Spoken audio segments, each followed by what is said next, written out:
Bonjour à tous, bienvenue pour ce troisième webinaire de préparation aux prochaines journées lyonnaises de chirurgie du genou sur le thème du croisé antérieur.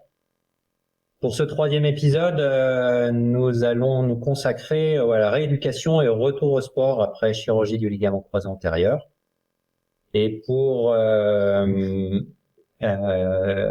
participer, nous avons un panel d'orateurs de talent, avec tout d'abord un orateur VIP stéphanois qui n'est pas chirurgien cette fois, qui est kinésithérapeute. On accueille Alexandre Rambaud, qui est kinésithérapeute à Saint-Étienne, qui est le directeur de l'école de kinésithérapie de Saint-Étienne et membre du bureau de la Société française des masseurs kinésithérapeutes du sport.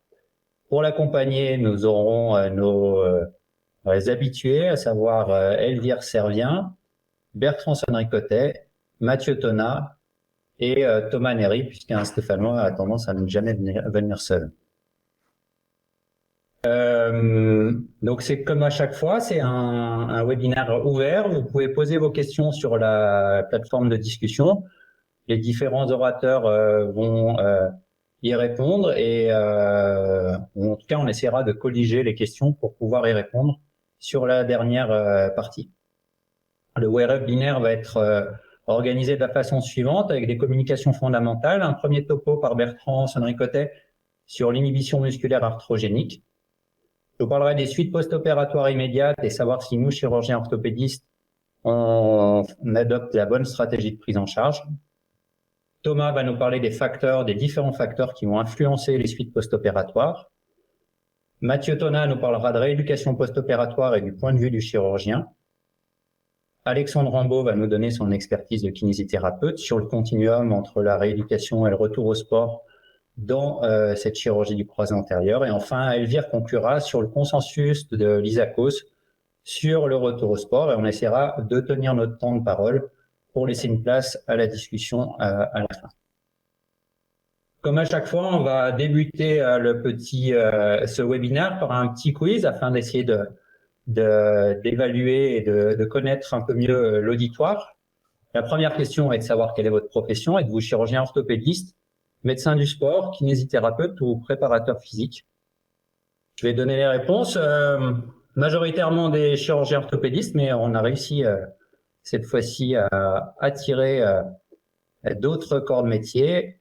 Une répartition homogène de médecins du sport et de kinésithérapeutes et quelques préparateurs physiques. Quel est votre mode d'activité? Est-ce que vous travaillez en libéral? Ça concerne un petit peu plus les kinésithérapeutes et les chirurgiens et les médecins du sport aussi. Une activité hospitalière publique ou privée, dans un cabinet libéral, ou est-ce que vous travaillez en centre de rééducation?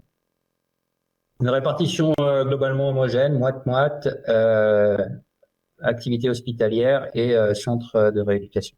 Quelle est votre expérience générale des chirurgies du croisé antérieur avec avoir un ordre d'idée de votre activité annuelle? Moins de 10 chirurgies suivies par an, 10 à 50, entre 50 et 100 ou une très grosse activité au-delà de 100 patients suivis chaque année.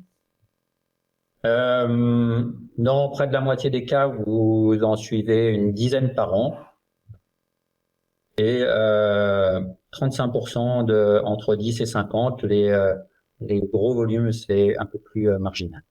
Question qui s'adresse à tout le monde, peut-être un peu plus aux chirurgiens. Comment avez-vous formé au suivi post-opératoire des chirurgies du ligament croisé antérieur? Est-ce que c'est au cours de votre cursus chirurgical?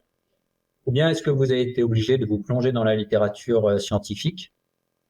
Est-ce que les congrès ont participé à votre formation ou tout bêtement, est-ce que vous êtes formé sur le terrain et que c'est l'expérience qui a parlé et qui parle désormais? Alors, réponse intéressante, la moitié ont appris le suivi post-opératoire au cours de leur formation, mais un tiers d'entre vous s'est formé sur le terrain. Merci Thomas de m'avoir validé cette question. Au final, assez pertinente. Pour ceux qui suivent des croisés antérieurs, comment organisez-vous votre suivi post-opératoire? Alors, organisez-vous une première consultation entre 3 et 6 semaines post-op. On a fait volontairement assez large Est-ce que vous les revoyez uniquement à 6 mois? Est-ce que vous les voyez un peu plus fréquemment? Donc, entre 3 et 6 semaines post-opératoire, vous les revoyez à 3 mois et 6 mois. Est-ce que vous prolongez le suivi jusqu'à 1 an? Ou pour certains, est-ce que vous poursuivez le suivi au-delà d'1 an afin d'avoir une évaluation à plus long terme de vos patients et notamment de la qualité de leur prise du sport et des lésions secondaires? Plus de la moitié d'entre vous ont un suivi très régulier. 3 semaines, 6 semaines, 3 à 6 semaines, 3 mois, 6 mois, 1 an. Après une répartition équitable sur des suivis un peu moins fréquents et quand même 7% d'entre vous qui vont aller les suivre au-delà d'1 an pour avoir un suivi à long terme. Enfin, la dernière question sur quels sont les critères que vous allez utiliser pour valider le retour au sport après une chirurgie du ligament croisé antérieur? Est-ce que vous vous basez uniquement sur des critères temporels? Est-ce que les critères temporels ne vous suffisent pas et que vous avez besoin d'autres outils? Est-ce que vous avez besoin d'un test isocinétique? Est-ce que vous avez besoin d'un test isocinétique et de tests fonctionnels pour valider cette étape-là de retour à l'activité sportive? Répartition presque équitable. Un peu plus de la moitié d'entre vous utilisent un package complet. Critères temporels, tests isocinétiques et tests fonctionnels. Quand même près de 30% d'entre nous qui vont utiliser des critères temporels de façon isolée pour valider ce retour au sport. On espère qu'on va vous aider à répondre à un certain nombre de questions posées sur ce quiz. Et on va tout de suite attaquer avec la première communication, et celle de Bertrand Sonricotet sur l'inhibition musculaire arthrogénique. Je vous rappelle, n'hésitez pas à poser les questions sur la plateforme de chat. À ton tour, Bertrand. Bonsoir à tous, c'est un vrai plaisir d'être avec vous sur ce webinaire intéressant. Je vais vous parler d'un sujet qui nous occupe et qui nous préoccupe depuis maintenant de nombreuses années. C'est un petit peu difficile à savoir si on parle de la version anglaise ou française de la traduction, parce que c'est vrai que c'est pas très joli la traduction française. Alors on va parler d'AMI, ça sera plus simple pour tout le monde. Voilà mes déclarations d'intérêt, rien de particulier. On aborde en fait ce sujet parce que c'est le sujet récurrent pour les orthopédistes et pour beaucoup de praticiens, médecins du sport, mais aussi kinés dans leur pratique quotidienne. C'est le problème des raideurs articulaires que l'on observe très fréquemment dans cette chirurgie du croisé antérieur. Alors, on connaît bien évidemment les causes intra-articulaires qui sont très souvent et malheureusement liées à des tunnels mal positionnés. Je dirais par chance en France c'est quand même assez rare, mais c'est une des causes principales. Puis on a toutes les causes extra-articulaires dont il est encore difficile de savoir, mais l'AMI est probablement une des causes majeures. L'AMI, ce qui est assez incroyable, je vais revenir un petit peu dessus plus tard, mais en fait ça s'observe au quotidien parce qu'on le remarque aussi bien chez les gens victimes d'une entorse du genou qu'après une chirurgie, sauf que dans la très grande majorité des cas, on ne connaît pas ce sujet. Alors, quelle est la définition de l'AMI? La définition, elle est assez claire. L'arthrogenic motion inhibition, c'est un processus dans lequel l'inhibition neuronale, suite à une blessure ou une chirurgie du genou, entraîne un défaut d'activation du quadriceps. Les anglo-saxons disent quadriceps shutdown, et un déficit d'extension du genou. Je vais vous expliquer en détail à quoi il est lié. Ce qu'on peut savoir, nous, les orthopédistes, parce que c'est un sujet qui est quand même pas facile d'abord, il y a eu une publication dans l'American Journal en 2009 qui montrait qu'après une lésion du LCA, on observait une modification de la neuroplasticité fonctionnelle du cerveau qui concernait principalement les zones sensorielles et motrices. Je dirais que c'était le lit pour les orthopédistes de la compréhension de ce mécanisme complexe. Ce que l'on sait, c'est que cette AMI va entraîner des conséquences majeures qui vont du défaut de la marche, de l'amyotrophie, d'une faiblesse chronique du quadriceps, d'instabilité, de raideur, de l'arthrofibrose, de cyclope, de défaut d'extension du genou et même à long terme d'arthrose. Ce que l'on avait déjà déchiffré en 2019, c'est qu'il y a une faible efficacité des modalités thérapeutiques décrites dans la littérature, qui sont principalement des techniques en fait utilisées en rééducation. J'ai rajouté cette diapositive parce que on a su qu'il y avait quelques grincheux, comme toujours, qui étaient surpris que les orthopédistes s'approprient ce sujet qui, d'après eux, est connu depuis tout le monde. Alors, je rassure tout le monde, on n'a rien inventé. Je dirais même que historiquement, a priori, c'est Galien, 150 après Jésus-Christ, qui a été le premier à, non pas parler d'AMI, mais il avait constaté que les gladiateurs avaient des déficits périphériques qui ne pouvaient pas être expliqués uniquement par leurs lésions lors de leur bataille. Donc c'était le lit, je dirais, de l'AMI. Et puis, vous voyez, j'ai trouvé une publication assez incroyable qui dit que sur les 22 dernières années, l'AMI est apparu dans 2800 publications scientifiques. Donc, c'est un sujet qui est effectivement très connu, qui n'est pas du tout le sujet des orthopédistes. Par contre, ce qui est incroyable, c'est que nous, depuis 25 ans qu'on fait des congrès avec les médecins du sport, les kinés ou les orthopédistes, finalement, ça n'a jamais franchi notre domaine, ce qui est assez incroyable puisque c'est nous qui voyons ces patients. Alors, ce que l'on sait aussi, notamment dans beaucoup de centres académiques américains avec des kinés qui font de la recherche, c'est qu'il y a eu beaucoup de publications sur les altérations centrales après rupture du LCA, mais principalement sur des atteintes cognitives. Là, l'AMI, on va vraiment s'occuper des problèmes de motricité. Alors, qu'est-ce que la physiopathologie de l'AMI ? La principale publication que je vous encourage à lire, qui est magnifique, qui est de Rice en 2010, il montre qu'il y a en fait 3 facteurs qui vont déclencher ce mécanisme réflexe d'origine centrale. D'abord, un facteur local, je vais vous expliquer après pourquoi, qui va activer par des réflexes afférents la voie spinale réflexe et des voies supraspinales. Ils ont publié ce schéma en 2020 qui montre en fait qu'il s'agit d'une atteinte pour le croisé antérieur. C'est une atteinte articulaire du genou. On ne sait pas encore si c'est l'inflammation, si c'est l'atteinte des mécanorécepteurs, si c'est la distension capsulaire, si c'est la douleur. En tout cas, il y a un réflexe afférent qui va entraîner 2 mécanismes. Un mécanisme frontal central qui va entraîner l'inhibition du quadriceps, le fameux quadriceps shutdown, associé ou non à un mécanisme spinal réflexe qui, lui, va entraîner une contracture réflexe des ischio-jambiers. Ça explique donc pourquoi les patients victimes d'une entorse se retrouvent avec un flessum qui n'est en fait qu'un flessum antalgique par contracture réflexe des ischio-jambiers et inhibition du quadriceps. Étienne Carignac, avec qui j'ai fait ma thèse, a fait ce résumé avec un magnifique schéma qui explique les différentes atteintes corticales frontales et la voie spinale réflexe qui est associée ou non. Alors, on va rentrer dans des détails. Quand on a proposé cette thèse, on s'est dit qu'il y avait un problème, comme toujours dans ces pathologies qu'on ne connaît pas très bien, c'est que on ne savait pas de quoi on parlait. On s'est donc dit qu'il fallait proposer une classification qui puisse permettre à tout le monde, c'est-à-dire kiné, médecin du sport, chirurgien orthopédiste, médecin de rééducation, de parler d'un même sujet, de savoir à peu près quelles étaient les différentes atteintes et les différentes altérations que l'on pouvait retrouver dans la clinique, dans notre pratique quotidienne. On a publié cette classification en 2022 et nous avons reçu un award pour la vidéo la plus vue. On a plus de 23 000 vues sur le site de VGSM. Je vous encourage à aller regarder. C'est assez ludique. En résumé, on a défini 4 grades. Le grade 0, c'est une contraction normale du vaste médial. Grade 1, c'est une inhibition motrice du quadriceps. A, c'est réductible par des petits exercices. B, ça ne l'est pas.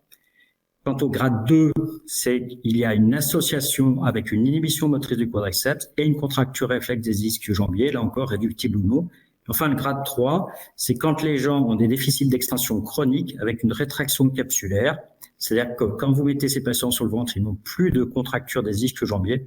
À ce moment-là, c'est souvent des situations catastrophiques et la seule solution, c'est de faire des grandes arthrolyses postérieures qui, nous, les chirurgiens, nous effraient un petit peu. Alors là, vous avez un exemple typique d'une patiente qui a une très bonne contraction de son vaste médial que l'on peut évaluer par le fait qu'elle a une élévation de son talon du lit de l'examen. Vous voyez à droite, elle a une inhibition complète, c'est-à-dire que on a l'impression qu'elle contracte, elle ne contracte pas. En fait, elle fait du rectus femoris. Vous voyez qu'elle n'a pas d'activation de son vaste médial, c'est-à-dire qu'elle n'a pas d'élévation de son talon du plan de la table. C'est le premier grade, c'est un grade 1, puisqu'il n'y a pas de contracture ici des ischio-jambiers. Et on va voir plus tard qu'avec des petits exercices, on va pouvoir savoir si c'est un grade 1A, c'est-à-dire réductible en lui enseignant comment contracter ce vaste médial, et B, ça ne l'est pas, à ce moment-là, il faudra des procédures plus longues. On voit très bien sur son genou gauche une bonne activation de son vaste médial, alors qu'elle ne l'a pas sur sa jambe droite. Sa jambe gauche, pardon. Le grade 2, là, cette jeune femme, elle a exactement la même chose, c'est-à-dire qu'il y a une inhibition de son vaste médial. On a l'impression qu'elle contracte, mais en fait, là encore, elle triche, elle fait du rectus femoris, vous voyez, aucune élévation du talon. Et surtout, elle a un fléchissement mentalgique, c'est-à-dire qu'elle a une contracture réflexe de ischio-jambier qui explique son défaut d'extension. Là, c'est un grade plus compliqué, c'est-à-dire que c'est à la fois l'association de l'inhibition motrice du quadriceps, mais aussi de la contracture des ischio-jambiers. Vous voyez, quand on la met sur le ventre, on voit très bien cette contracture réflexe des ischio-jambiers qui va faire en sorte qu'elle ne peut pas retrouver l'extension. Là, un cas encore beaucoup plus beau chez un sportif professionnel où vous voyez la contracture des ischio-jambiers est absolument remarquable. Enfin, grade 3, c'est ce que je vous ai dit, c'est déjà trop tard, c'est-à-dire que cette jeune femme, elle a attendu pendant des mois et des mois avec ce fléchissement, et quand on la met sur le ventre, en fait, elle a plus de contracture de ses ischio-jambiers, c'est-à-dire que c'est trop tard, c'est une rétraction capsulaire postérieure, et le seul moyen de pouvoir traiter cette pathologie, c'est de lui faire une arthrolyse postérieure. Enfin, un cas particulier, peut-être on pourra en parler tout à l'heure, c'est assez spécifique et je ne sais pas pourquoi. Les personnes, vous le remarquerez, qui ont des instabilités de rotule ont toujours des inhibitions assez extraordinaires, mais toujours grade 1. C'est-à-dire qu'il n'y a aucune contracture réflexe des ischio-jambiers chez les gens qui ont des instabilités de rotule. Je ne sais pas pourquoi, mais en tout cas, c'est quelque chose que l'on a observé depuis qu'on s'intéresse au sujet. Enfin, l'incidence de l'AMI, ça c'est très important parce que est-ce que c'est un dada de senti ou autre, ou est-ce que ça existe réellement? Alors, on a publié en janvier cet article sur l'incidence and risk factor of arthrogenic muscle inhibition in acute ACL ligament injury. C'est une série qu'on a fait avec les gens de Senti et Étienne Cavagnac, où on a étudié dans les 6 semaines suivant une entorse du genou, avec rupture du LCA, combien de patients étaient en inhibition motrice ou pas. Alors c'est très surprenant, vous voyez, c'est que 60% des gens qui ont une rupture du LCA ont une inhibition motrice, c'est à peu près 50% en grade 1, 50% en grade B. C'est-à-dire que plus de la majorité des gens dans les 6 premières semaines, c'est-à-dire ceux que vous voyez en consultation qui vont chez le kiné, ont une inhibition motrice spécifique de ce vaste médial associé ou non à une contracture des ischio-jambiers.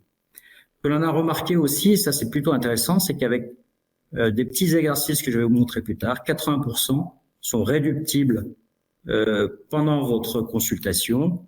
Donc, c'est-à-dire qu'il existe à peu près une vingtaine de pourcents de patients qui sont plus difficiles à rééduquer et à abolir ce réflexe. Et c'est probablement dans cette population-là qu'on va avoir des complications de type raideur post-op, arthrofibrose et autres. On vient de finir un article intéressant, c'est qu'on a fait la même étude, mais après reconstruction du LCA. Donc, on a étudié à 3 semaines post-opératoires et à 6 semaines. Là encore, de manière assez surprenante, 50%, près de 50% des gens en post-opératoire à 3 semaines étaient en inhibition motrice et un peu moins, c'est-à-dire 25% en 6 semaines.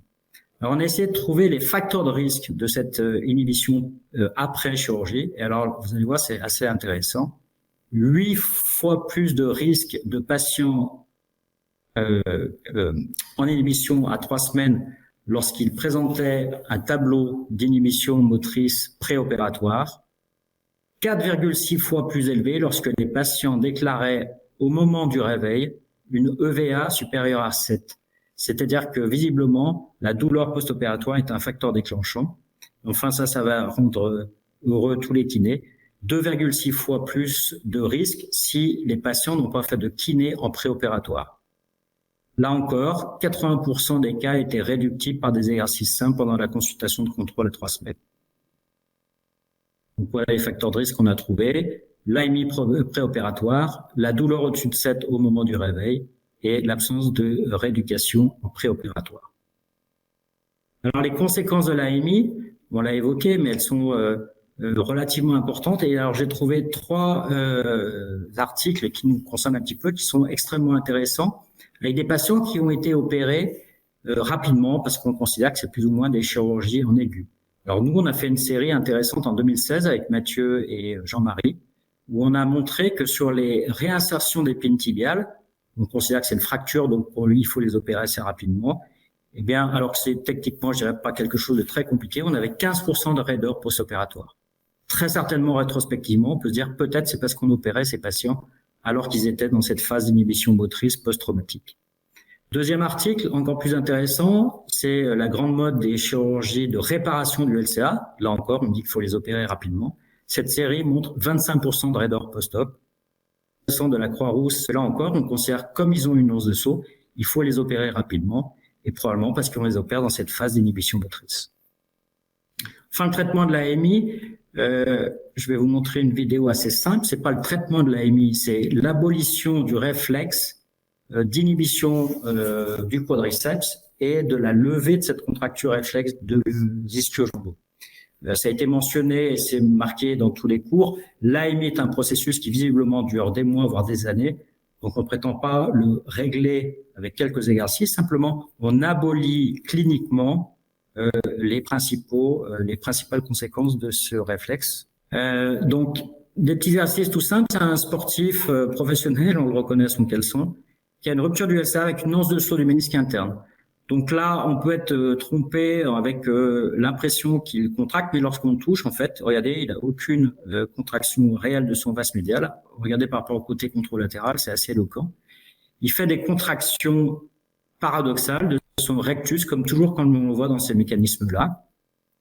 Donc ce patient, il a une once de saut de ménisque interne, donc on considère qu'il est bloqué parce que c'est un problème mécanique avec le ménisque luxé. Pas du tout. Lorsqu'on le met sur le ventre, vous voyez, il a des contractures énorme de ces ischio-jambiers, en fait par des tout petits exercices de fatigue, donc contraction, relaxation. On va épuiser ces ischio-jambiers, ce qui va permettre d'abolir ce mécanisme réflexe de contracture. En général, en quelques minutes, on l'obtient. Si le flexum est plus ancien, c'est plus difficile. Mais je dirais qu'en 10 minutes, on arrive facilement à relâcher. Vous voyez, ces ischios sont complètement relâchés, donc on retrouve l'extension, malgré son once de saut. Son once de saut est toujours là, on va pas arriver vite. Avec des petits exercices, là encore, pour lui expliquer comment spécifiquement faire des contractions de son vaste médial et non plus de son rectus femoris. On arrive à l'éduquer de manière assez simple, notamment en mettant le doigt sur le pôle supérieur de la rotule. C'est un assez bon petite astuce pour qu'il puisse comprendre ses contractions. Et en fait, de manière assez incroyable, je dirais qu'en 10 minutes d'exercice, on arrive chez ce patient, toujours le même, qui a une once de saut de ménisque interne avec une rupture de son LCA, on arrive à lui redonner l'extension et lui redonner un vaste médial qui a une contraction efficace. Et je peux vous assurer que ce patient, si on l'opère, les suites seront beaucoup plus simples et il y aura beaucoup moins de risque de raideur que si on l'opère dans son mécanisme de réflexe comme il avait juste avant ces petits exercices simples. Donc c'est pas une abolition de l'AMI, c'est un traitement clinique de ces deux inhibitions.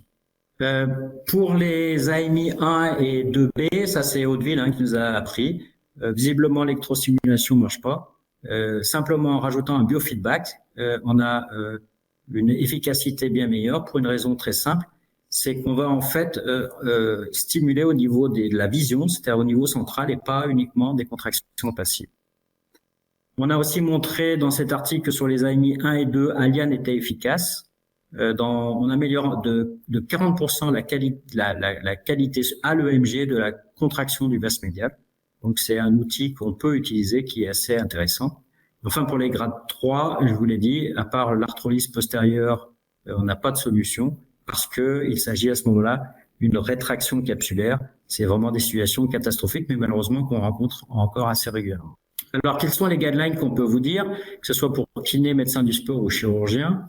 Globalement, il y a deux probablement réflexes qu'on doit avoir, c'est-à-dire que les attelles en flexum, c'est une catastrophe absolue parce que vous allez pérenniser ou déclencher un mécanisme d'inhibition.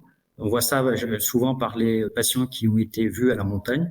C'est assez catastrophique et souvent ça fait des situations d'inhibition très compliquées. La deuxième chose, il faut faire attention, c'est que la position antalgique, c'est de mettre un coussin sous le genou. Et c'est pas forcément une bonne idée parce que là encore, avec ce que je viens de vous expliquer, on va se mettre dans ce mécanisme réflexe. Il faut aussi probablement abolir ces réveils quadricipitaux qu'on vous a enseigné les kinés avec l'écrase-coussin, parce que tout simplement ça fait de la co-contraction. Donc en aucun cas ça pourra relâcher les ischio-jambiers. Et je vous l'ai dit, visiblement l'électrostimulation n'est pas le meilleur outil pour réveiller la contraction du réflexe parce que du VMO, parce qu'il s'agit d'un appareil qui est uniquement passif, alors que le biofeedback, c'est ce qu'ils utilisent largement au ville, c'est des appareils d'électrostimulation d'urologie. Vous avez à ce moment-là une vision et donc un réflexe central qui va s'enclencher, qui est visiblement beaucoup plus efficace. Enfin, pour, je dirais, à peu près tous, si on utilise la classification, c'est plus simple parce qu'on sait à peu près de quoi on parle. Et probablement de savoir ces petits exercices qui nous permettent cliniquement de lutter contre ces mécanismes centraux, c'est quand même assez efficace. On arrive assez facilement en fait à relâcher ces flexums avec ces petits exercices spécifiques. Enfin, une dernière astuce pour les médecins du sport et les chirurgiens. On s'est mis en fait, parce qu'on pense que la distension capsulaire et l'hémarthrose est une cause d'inhibition réflexe. Et en fait, regardez, c'est un sportif pro qui veut se faire opérer très vite, qui est en inhibition. Lui, c'est plutôt un grade 1. Et en fait, on s'est aperçu que la ponction articulaire, là, c'est 50 cc. C'est assez magique, c'est-à-dire probablement par le fait qu'on réduise cette distension ou qu'on réduise le mécanisme douloureux. En tout cas, regardez, en quelques secondes, là encore, on retrouve une belle qualité de contraction du vaste médial. Donc, moi, je ne faisais pas personnellement depuis, je dirais, quasiment toujours. Je me suis mis à ponctionner mes genoux et je pense que c'est mieux pour lutter contre ce mécanisme réflexe.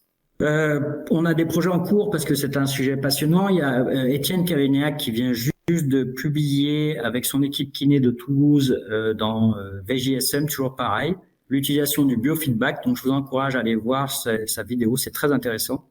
Comment utiliser le biofeedback dans ce mécanisme d'AMI avec des petits des cas de patients en pré et en post-op, c'est très intéressant. Ça, c'était Elvire qui nous en avait parlé pour la thèse de Marine Cocard. On est en train de faire la validation de l'arthrogenic motion inhibition par des EMG, c'est-à-dire qu'on va mesurer le VMO, l'activité du VMO lorsqu'ils arrivent en inhibition. Et on utilise un myoton pour mesurer la contracture des ischio-jambiers. Donc, on aura une validation objective de la classification de l'AMI. Et enfin, on est en train de finir avec Étienne une partie importante de ma thèse de science, qui est la réalisation d'IRM fonctionnelle. On a fait 2 groupes, chez les patients qui ont une inhibition motrice et chez les gens qui l'ont pas. Et on a déjà des résultats préliminaires qui montrent qu'il y a des zones d'activation qui sont effectivement différentes dans la population en AMI. C'est bien donc un réflexe d'origine centrale. En conclusion, l'AMI, c'est une inhibition neuronale centrale consécutive à une entorse ou une chirurgie du genou qui va entraîner une inhibition motrice du quadriceps associée ou non à une contracture réflexe des ischio-jambiers, mais dans tous les cas, bien souvent, un déficit d'extension du genou. Cela entraîne des raideurs avec des séquelles qui peuvent être importantes à court et à moyen et à long terme. L'incidence en préopératoire dans les 6 premières semaines est de près de 60% et de 47% à 3 semaines post-opératoires après chirurgie du croisé antérieur. C'est donc une pathologie très fréquente. Nous avons publié une classification qui nous permettra de tous parler du même sujet. Vous avez vu qu'il y a des petits exercices spécifiques qui permettent de cliniquement réduire ce processus réflexe avant que ça devienne chronique et irréductible. Et enfin, nous pensons, et en tout cas, nous faisons très attention à sentir avec cela, nous pensons que tous les patients en préopératoire, quelle que soit la pathologie, doivent avoir une extension complète et surtout une bonne contraction spécifique du vaste médial pour diminuer ce taux de risque de complications post-opératoires. Merci de votre attention. Merci Bertrand. Nous allons passer à la communication suivante, c'est la mienne. Et je vais vous parler de suite post-opératoire immédiate et de savoir si nous, chirurgiens orthopédistes, on adopte la bonne stratégie de prise en charge. Alors, la prise en charge des ruptures du LCA a beaucoup évolué au cours des 60 dernières années. C'est lié à une meilleure compréhension de l'anatomie, de la biomécanique, de la biologie du ligament croisé antérieur, ce qui nous a permis d'améliorer nos techniques chirurgicales. Les techniques d'anesthésie sont globalement améliorées, donc ça permet de raccourcir permettre que les patients aillent mieux au réveil. Et on commence à comprendre de mieux en mieux les objectifs fonctionnels et la présentation de Bertrand va dans ce sens. Tout ça, ça a permis de diminuer les durées de séjour, de diminuer les prises en charge dans les centres de rééducation et d'augmenter la prise en charge dans le secteur libéral. Néanmoins, si la prise en charge chirurgicale elle s'est standardisée au cours des dernières années, il persiste une grande hétérogénéité de prise en charge en post-opératoire, publiée dans la littérature. Et tout ceci a un impact sur la récupération fonctionnelle immédiate. On voit bien que la façon dont on va gérer un patient en post-opératoire va impacter sa récupération et immédiate, mais aussi sur la survenue de lésions secondaires. Alors la question qu'on s'est posée avec l'équipe de Thibaut Noailles, Alexandre Hardy et Cécile Toinen, on s'était posé à l'époque de savoir si nous, chirurgiens orthopédistes, on prenait en charge correctement nos patients en post-opératoire. En tout cas, est-ce que c'était cohérent à ce qui est proposé dans la littérature? Donc pour ça, on s'est appuyé sur les membres de la Société française d'arthroscopie, à qui on a envoyé une enquête de pratique et on a obtenu près de 260 réponses. Et le questionnaire se présentait de cette façon. Tout d'abord, on a demandé si le nombre de chirurgies réalisées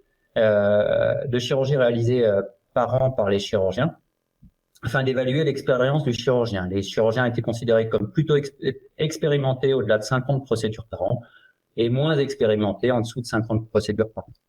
Les autres questions étaient est-ce que les chirurgiens réalisaient de la chirurgie en ambulatoire? Est-ce qu'ils avaient des moyens de prévention, ils utilisaient des moyens de prévention du saignement post-opératoire? Est-ce qu'ils utilisaient de la cryothérapie dans la gestion de l'épanchement et de la douleur post-opératoire? Est-ce qu'ils utilisaient une attelle en post-opératoire? Comment géraient-ils l'appui? De même que la rééducation auprès du kinésithérapeute? Et utilisaient-ils des protocoles d'autorééducation? Première question était donc de savoir combien de chirurgies réalisait le panel de chirurgiens répondants en ambulatoire, et uniquement 58% des chirurgiens répondants utilisaient l'ambulatoire en pratique régulière, c'est-à-dire plus de 80% de leur cas. Et l'utilisation de l'ambulatoire était plus fréquente chez les chirurgiens expérimentés comparativement aux chirurgiens qui avaient moins d'expérience. Est-ce que cette chirurgie était réalisée de manière systématique en ambulatoire? Et seuls 45% des chirurgiens réalisaient en systématique la chirurgie du croisé antérieur, quel que soit le geste réalisé, ou s'il s'agissait d'une chirurgie de reprise. Et près d'un quart des chirurgiens ne réalisaient pas en ambulatoire s'il y avait un geste associé ou une chirurgie de révision. Est-ce qu'un drain a été utilisé de manière systématique? Dans près de 3/4 des cas, il n'était jamais utilisé, mais 20% des chirurgiens l'utilisaient toujours en cas de chirurgie du ligament croisé antérieur. Il y avait une tendance à ce que les chirurgiens expérimentés utilisent moins le drainage en post-opératoire, mais c'était pas significatif. Est-ce que le glaçage était utilisé en post-opératoire? Près de 100% des chirurgiens l'utilisaient en systématique. En revanche, la cryothérapie cryothérapie compressive n'était utilisée que dans 70% des cas. Et encore une fois, c'était les chirurgiens les plus expérimentés qui significativement utilisaient cette cryothérapie compressive. L'appui était-il autorisé dans les reconstructions du LCA? Également, dans près de 100% des cas, les chirurgiens utilisaient soit un appui complet, soit un appui partiel en post-opératoire. Quant à l'usage des béquilles, comment on va aller le moduler? Seulement 34% des chirurgiens considéraient que l'utilisation des béquilles devait être utilisée jusqu'au verrouillage post-hospital. Ils laissaient dans un quart des cas la gestion des béquilles au kinésithérapeute et 40% d'entre eux utilisaient des consignes strictes avec des critères temporels, 15 jours ou 1 mois pour l'utilisation des béquilles. Est-ce qu'une attelle était utilisée en post-opératoire? Vous voyez, près de 60% des chirurgiens l'utilisaient en systématique après chirurgie du croisé antérieur et seulement 30% d'entre eux ne l'utilisaient jamais pour ces chirurgies-là. Et c'était les chirurgiens les plus expérimentés qui avaient tendance à ne pas utiliser et qui utilisaient significativement moins l'attel que les chirurgiens les plus expérimentés. Cette durée, elle était de 2 à 3 semaines dans 65% des cas. Il s'agissait de façon homogène, soit d'attelle articulée, soit d'attelle rigide type Zimmer. Comment était réalisée la kinésithérapie? 3/4 des chirurgiens demandaient à ce que la kinésithérapie soit débutée immédiatement après la chirurgie du ligament croisé antérieur, et dans 90% des cas, était débutée entre le post-opératoire immédiat et le 7e jour post-opératoire. Quels étaient les objectifs essentiels de la kinésithérapie? Dans 90% des cas, les chirurgiens avaient en tout cas compris et pensaient que l'extension était le paramètre le plus important à gérer en post-opératoire. Il y avait quand même près de 10% des chirurgiens qui pensaient que la proprioception devait être introduite dans les premières semaines post-opératoires. Est-ce que l'autorééducation était proposée par les chirurgiens de façon routinière? Seulement 45% des chirurgiens le proposaient en systématique, et c'était majoritairement des chirurgiens expérimentés qui allaient proposer en parallèle des séances de kinésithérapie de l'autorééducation.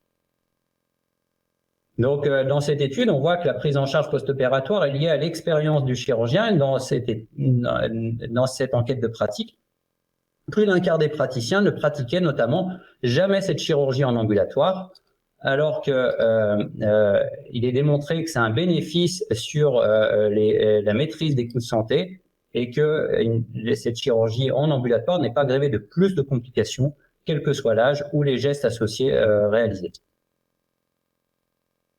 Concernant la gestion de l'hémarthrose et de la douleur, le drainage était utilisé de manière systématique pour 20% des chirurgiens. La littérature est unanime, il n'y a pas d'intérêt d'utiliser un drainage systématique pour les chirurgies du croisé antérieur en termes de réduction de l'épanchement, d'amélioration des mobilités ou de prévention de l'infection. L'utilisation d'un drainage est associée à plus de douleurs post-opératoires, et on a tous vécu ça, nous chirurgiens orthopédistes, ce problème de complications qu'on peut avoir avec le drain qui peut rester coincé, et c'est pas totalement anodin de mettre un drain en intra-articulaire après une chirurgie de croisé antérieur. Concernant encore une fois la gestion de l'épanchement et la gestion de la douleur post-opératoire, la cryothérapie compressive était proposée pour 70% des chirurgiens. L'effet est démontré sur la diminution des douleurs, la diminution de la consommation d'antalgiques de palier 2 et 3, et sur l'amélioration des mobilités, notamment grâce à la réduction de l'épanchement articulaire et l'effet bénéfique sur cette inhibition, cette AMI, cette inhibition musculaire post-opératoire. L'appui immédiat ou partiel était proposé dans près de 98% des cas en post-opératoire, et l'appui complet est plus bénéfique que l'appui partiel. Néanmoins, dans la littérature, c'est difficile, on ne trouve pas d'éléments pour nous dire à quel moment le patient doit lâcher les béquilles. C'est plutôt généralement des critères temporels, 15 jours à peu près en moyenne.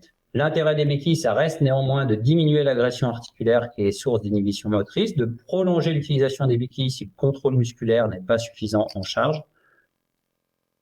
Et le kinésithérapeute a bien entendu un rôle essentiel là-dedans pour s'assurer que les gestes sont réalisés de façon correcte, que le contrôle du genou est suffisant au moment du lâcher des béquilles. Un point particulier, la suture méniscale associée à la reconstruction du ligament croisé antérieur qui peut avoir un impact. Le consensus, en tout cas en France, c'est que l'appui complet est autorisé en cas de lésion verticale ou de lésion horizontale suturée. En revanche, il doit être différé en cas de lésion radiaire ou de lésion des racines méniscales. L'attelle, elle a été utilisée chez 2/3 des chirurgiens. C'était assez surprenant parce que la littérature est unanime. L'attelle n'a pas d'intérêt en post-opératoire. Elle a plutôt un effet délétère sur la force musculaire et sur les mobilités. Ça semble être un élément plutôt contre-phobique à la fois pour le chirurgien et pour le patient dans les suites post-opératoires. Et cette méta-analyse de Yang conclut en disant que l'utilisation d'une attelle en post-opératoire après reconstruction du ligament croisé antérieur ne doit pas être recommandée en routine. La rééducation, 97% de nos chirurgiens proposaient une rééducation précoce, et les chirurgiens les plus expérimentés, dans près de la moitié des cas, proposaient de l'autorééducation. C'est démontré qu'il y a un bénéfice de l'autorééducation sur la douleur, sur l'amélioration des amplitudes articulaires et très certainement sur la survenue d'un cyclope secondaire. Il y a cette étude médico-économique canadienne qui a démontré qu'il y a un intérêt dans la maîtrise des coûts de santé, avec des patients qui vont moins consommer du médical, de la consultation médicale, et avoir accès, avoir un coût engendré par leur chirurgie qui sont moindres. Néanmoins, on peut pas dire qu'il y a un réel consensus là-dessus sur l'adjonction d'autorééducation à la kinésithérapie en France. Les objectifs de la rééducation, les chirurgiens avaient plutôt compris que l'extension était le paramètre majeur dans la récupération des premières semaines post-opératoires, avec cette lutte contre l'AMI qui est source de raideur secondaire et de cyclope secondaire. Bertrand a beaucoup travaillé sur le sujet. Néanmoins, qu'est-ce qu'il faut penser de 10% d'entre nous qui pensent que la proprioception est un élément essentiel à travailler dans les premières semaines post-opératoires? En conclusion, l'expérience, c'est le facteur, ça semble être le facteur principal qui influe sur les suites post-opératoires après ces chirurgies du croisé antérieur, en termes de durée d'hospitalisation, en termes de gestion de la douleur et de l'épanchement post-opératoire, et en termes d'adjonction de protocoles d'autorééducation à la kinésithérapie classique. Près d'un quart de nos chirurgiens répondants n'avaient pas recours à la chirurgie en ambulatoire et utilisaient un système d'hospitalisation conventionnel. Et 2 tiers d'entre eux prescrivent des attelles post-opératoires, alors que la littérature est quand même assez unanime pour dire que l'ambulatoire est bénéfique, il n'apporte pas de risque supplémentaire et que l'utilisation d'une attelle n'est pas nécessaire en routine en tout cas. Ça impose quand même la réflexion autour de la création de guidelines pour essayer d'harmoniser nos pratiques et pourquoi pas se reposer sur les sociétés savantes. Je vous remercie et je vais laisser la place à Thomas Néry pour la communication suivante sur les facteurs qui vont influencer les suites post-opératoires. Bonsoir à tous et à toutes. Merci Jean-Marie. Donc, on va enchaîner sur ces facteurs influençant la rééducation après une reconstruction du LCA. Alors, pour ça, je me suis basé sur un papier qu'on avait pu faire en équipe et vous voyez, il y a quand même pas mal de gens qui sont présents ce soir avec nous dans ce papier. Et c'est assez rigolo de voir finalement que la manière dont on écrit ce type de papier sur retour au sport, il est assez similaire à comment on gère le retour au sport dans nos pratiques cliniques courantes avec des kinésithérapeutes, des chirurgiens, des médecins du sport et tous ensemble, finalement, on travaille en équipe pour améliorer nos patients. Alors, si vous voyez, si on liste un petit peu tous les facteurs qui peuvent influencer la rééducation post-opératoire et les résultats post-opératoires, il y en a pas mal. C'est difficile de pas faire un catalogue. Si on prend un petit peu les grosses catégories, nous avons dans un premier temps tout ce qui est les lésions tissulaires initiales avec les lésions méniscales, les lésions ligamentaires et les lésions cartilagineuses. Puis après, nous avons tout ce qui est on va dire, dans les facteurs intrinsèques qui sont liés au patient en lui-même, avec ses données démographiques, son profil psychologique, ses antécédents, le type de sport qu'il pratique, et puis finalement la motivation qu'il va mettre pour reprendre ses activités sportives. Bien évidemment, et c'est là-dessus aussi où nous, chirurgiens, on est très, on va dire, attentifs, c'est finalement en quoi nos pratiques chirurgicales vont influencer la rééducation post-opératoire et le retour au sport, et finalement on verra qu'il y a des facteurs qui peuvent les influencer. Et puis enfin, on a une dernière catégorie qui est difficile à contrôler, mais qu'il faut connaître, qui sont tous les facteurs environnementaux avec toutes les attentes qu'on peut avoir autour de l'activité du sport, l'influence on va dire de la pression sociale autour de nous, et puis des institutions. Alors, commençons par la chirurgie et sur l'effet du type de greffe. Alors, on a toujours un peu débattu sur ischio-jambier ou quadriceps.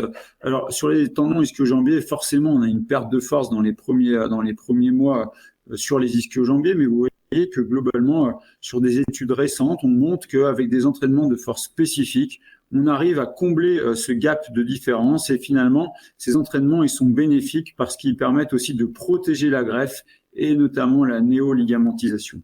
Lorsqu'on utilise le tendon patellaire ou le BTB en anglais, finalement, on retrouve les mêmes exercices spécifiques avec des exercices en chaîne cinétique ouverte, puis aussi en chaîne cinétique fermée, qui permettent d'augmenter le gain de force.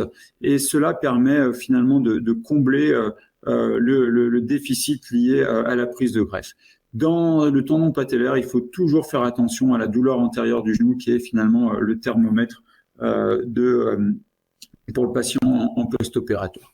Alors, une des questions qui nous est souvent posée, c'est si notre patient a une reconstruction du ligament antérolatéral ou une ténodèse latérale de type Lemaire, est-ce que ça va changer la rééducation? Est-ce que ça va changer le retour au sport? Alors, on a pu montrer, notamment Bertrand a pu le montrer avec le ligament antérolatéral, que c'est efficace pour réduire le taux de rupture, que ça réduit les taux d'échec du réparation du ménisque médial, qu'on améliore aussi le pourcentage de patients retournant à leur niveau initial. Mais globalement, on n'a aucune étude qui démontre pour l'instant la diminution du délai de RTS. Ce qui est important que vous sachiez, c'est que globalement, quel que soit le geste associé à la reconstruction du LCA, il n'y a pas de rééducation spécifique, c'est-à-dire qu'il faut les traiter comme un LCA isolé. Alors, on peut se poser aussi la question de la pathologie méniscale. Est-ce qu'un geste de ménisectomie va changer les choses? Alors, globalement, non. Il faut considérer que c'est le LCA qui prédomine avec un protocole de rééducation qui est habituel. Il faut faire attention sur la ménisectomie, toujours à la remise en charge des compartiments, notamment sur le compartiment fémorotibial latéral où il existe des risques de chondrolyse si vous avez une ménisectomie latérale importante. Et le retour au sport, il suit les critères assez simples de la disparition de la douleur et du gonflement. Si vous avez sur la suture méniscale, il faut différencier deux types de lésions, les lésions verticales vraiment périphériques et les rampes lésions, où finalement c'est le protocole du LCA qui va primer sur le protocole méniscal, donc finalement pas de modification de votre protocole. En revanche, dans certains cas de figure, sur des choses un peu plus spécifiques, les racines postéro-latérales par exemple, ou les lésions radiaires, faites attention, des fois ça peut changer un petit peu la priorité, ou parfois on est obligé à enlever l'appui pendant un certain temps chez ces patients.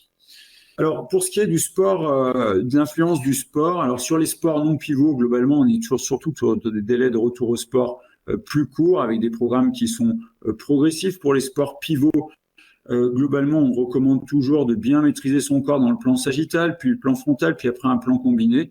Et l'objectif, c'est vraiment de mimer les actions et la charge requises par le sport qui est ciblé.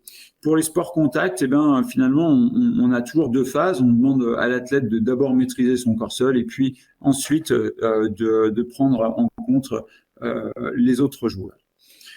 On a d'autres causes. Alors, on a parlé là longuement des AMI, et ça, c'est un facteur qui est fondamental et qui est en train de sortir. Il faut surtout les identifier en préopératoire et en post-opératoire pour les traiter. Ensuite, il y a un autre facteur qui est en train finalement de ressurgir, c'est le côté contralatéral, et c'est souvent prédictif de bons ou mauvais résultats. Nous, on a pu faire une étude où on a pu montrer que c'était prédictif d'AMI, et c'est là tout l'intérêt finalement de faire une analyse des deux côtés lorsque vous faites des analyses de retour au sport. Et l'analyse de la marche, si on a la chance d'avoir des plateformes de force, par exemple, est super importante parce qu'on peut voir justement les problèmes du côté contralatéral. Alors, sur les critères de retour au sport, Alexandre vous en parlera plus longuement tout à l'heure, mais c'est vraiment un continuum qui est progressif, mais qui doit être personnalisé. C'est vraiment maintenant de la rééducation presque à la carte, avec une évaluation qui est multimodale, avec des scores fonctionnels, des tests fonctionnels, des hop tests, triple hop tests, etc., et puis des tests de force type ISO. Alors ensuite, les autres facteurs qu'on peut rencontrer, c'est les facteurs psychosociaux et contextuels. Alors vous voyez, il y en a beaucoup, et on va essayer un petit peu de les déchiffrer. Alors, ce qu'il faut savoir, c'est que pour bien les comprendre, il faut faire des évaluations qui sont régulières, avec un suivi et un monitoring, parce que c'est des facteurs qui sont dynamiques, c'est-à-dire qu'ils évoluent dans le temps. Et c'est là tout l'intérêt d'avoir une approche qui est multifactorielle tout au long du processus de réadaptation. Alors, les premiers facteurs dont on peut parler, c'est les facteurs psychologiques. Alors, ceux-là, on les a tous rencontrés chez les athlètes qu'on traite, avec l'anxiété, la dépression, la baisse de l'estime de soi. Nous, on avait fait une étude sur les gymnastes professionnels et c'est vrai qu'on avait montré que c'était très important dans certaines cohortes de patients. Dans la plupart du temps, vous voyez, 65%, la plus grosse raison, c'est la peur de se blesser à nouveau. Et ça, c'est quelque chose dont il faut discuter avec votre athlète. Et les réponses qu'on doit apporter, c'est des réponses psychologiques positives qui vont favoriser le rétablissement. Ensuite, on a des facteurs sociaux. Alors, bien évidemment, maintenant, on est tous très impliqués et finalement très concernés par les réseaux sociaux et les échanges sociaux. On peut voir des pressions sociales, notamment chez les enfants mineurs où les parents poussent l'enfant dans la compétition. On peut avoir des pressions des structures, des clubs sportifs, et puis sur les sportifs de haut niveau, des pressions qui deviennent financières. Et ça, il faut l'évaluer. C'est toujours difficile à contrôler, mais il faut au moins en informer votre patient. Ensuite, on a des facteurs contextuels qui peuvent être définis par la douleur, le niveau de performance, la disponibilité pour la pratique du sport, les influences environnementales et la culture sportive. Et ça peut vraiment affecter la perception de la tête et surtout sa définition de la blessure sportive. Et c'est là où c'est important d'en parler avec lui, c'est de mettre en place ce système de définition de la blessure. Alors, les implications, il y en a forcément parce que si vous voulez améliorer la rééducation et le retour au sport, vous allez devoir créer un environnement pour l'athlète pour diminuer ses réactions négatives et puis intégrer ce système de soutien social. La base, c'est quand même d'avoir une communication qui est efficace, à la fois avec l'athlète, mais aussi entre l'équipe pour établir une relation solide. Et un des concepts qui est de plus en plus émergent, c'est la prise de décision partagée, c'est-à-dire que le temps où finalement le patient est laissé loin du processus de décision, il est loin et maintenant on essaye de le faire participer activement à son programme de rééducation et de l'informer de ce qu'on fait pour mieux qu'il le comprenne. En conclusion, sur ces facteurs, c'est vraiment une rééducation qui est spécifique et personnalisée. On peut dire même presque qu'elle est à la carte. Il y a des facteurs qui peuvent le modifier, le type de greffe. Je vous expliquais qu'il existe certains facteurs comme les ligaments antérolatérales et les ténodèses latérales, pas de modification. Parfois, sur des lésions cartilagineuses et méniscales, on peut avoir recours à une rééducation spécifique, mais c'est pas souvent le cas. Sur les facteurs psychosociaux et contextuels, ils doivent être intégrés pour optimiser leur prise en charge. Et puis surtout, il faut un suivi qui est régulier et je vous invite à repenser à cette prise de décision partagée. Alors, en take-home-message, le retour au sport et la rééducation, c'est vraiment un travail d'équipe avec des chirurgiens, du kiné, les médecins du sport, éventuellement des psys, mais surtout le patient qui est au milieu de tous ces intervenants. Et finalement, ce travail d'équipe, c'est le seul moyen de contrôler les facteurs influençants et d'atteindre l'objectif qui est de revenir sur le terrain en limitant le risque de récidive. Je vous remercie pour votre attention.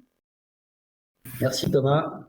Nous allons laisser la place à Mathieu Tonat pour nous parler du point de vue du chirurgien dans la rééducation d'un genou opéré d'un croisé antérieur. Merci Jean-Marie. Bonsoir à tous. Donc je vais vous parler effectivement du point de vue du chirurgien. Alors le point de vue du chirurgien sur la rééducation, ça revient à avoir le point de vue d'un gars en général qui connaît pas grand-chose. Et je parle en particulier pour moi. Mais c'est pour ça que cette communication est basée sur pas mal de notions ou de principes que nous ont enseignés les kinés ou médecins rééducateurs avec qui on travaille, notamment du centre de l'Inter à Hauteville.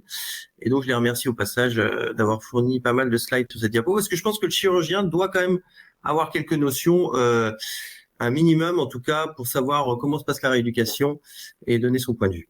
Donc, je vais surtout parler de la première phase de rééducation qui s'étale sur les 6 premières semaines. Alors, 2 principes importants doivent guider cette première phase. C'est des mesures de protection de la greffe et la lutte contre l'AMI. Alors, ça va aller plus vite, le deuxième principe, parce que Bertrand en a déjà largement parlé.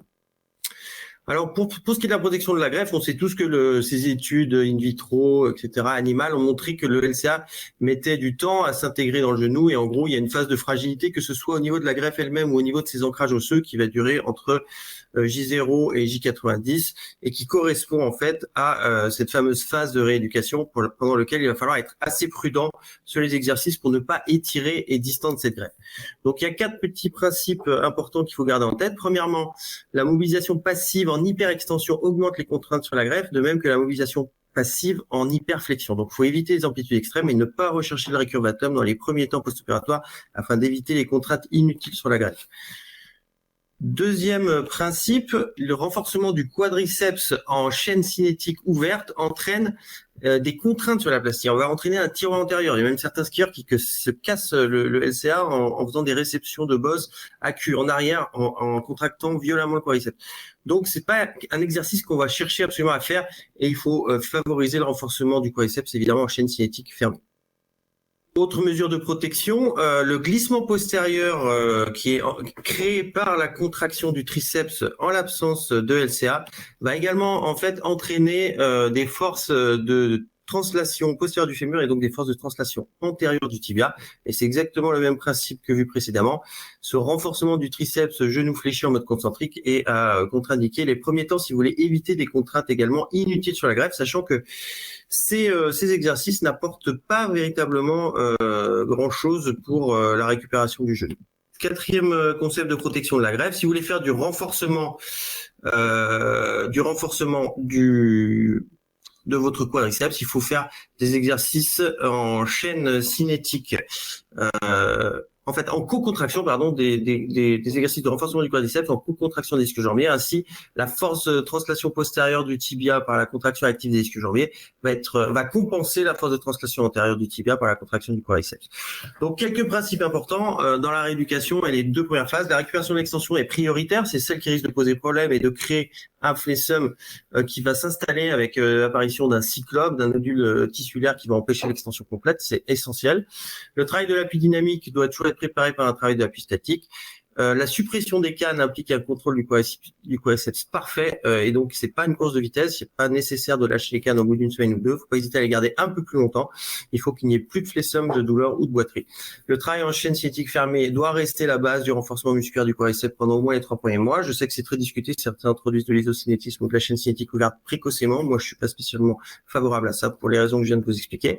Et la récupération des disques jambiers doit faire l'objet d'une attention particulière, d'une part en tant que protecteur de la plastie et parce qu'ils sont souvent déficients, parce que c'est la plastie majoritaire actuellement.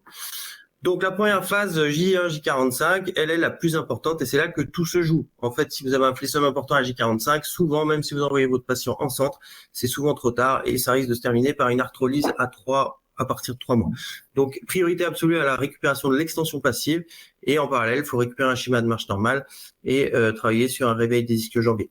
Donc, la lutte contre l'AMI doit être la priorité de cette première phase. Donc, je vais pas m'étendre parce que Bertrand a très largement parlé de ça, mais on peut agir sur les différents, on va dire, conséquences de l'AMI, que ce soit au niveau réflexe spinal ou au niveau supraspinal, c'est-à-dire au niveau du cortex moteur, où on peut travailler. Notamment, pour ce qui est du cortex, en fait, l'AMI entraîne, on va dire, une nécessité de recruter plus de ressources neuronales pour effectuer une tâche simple, en l'occurrence activer le motoneurone du quadriceps.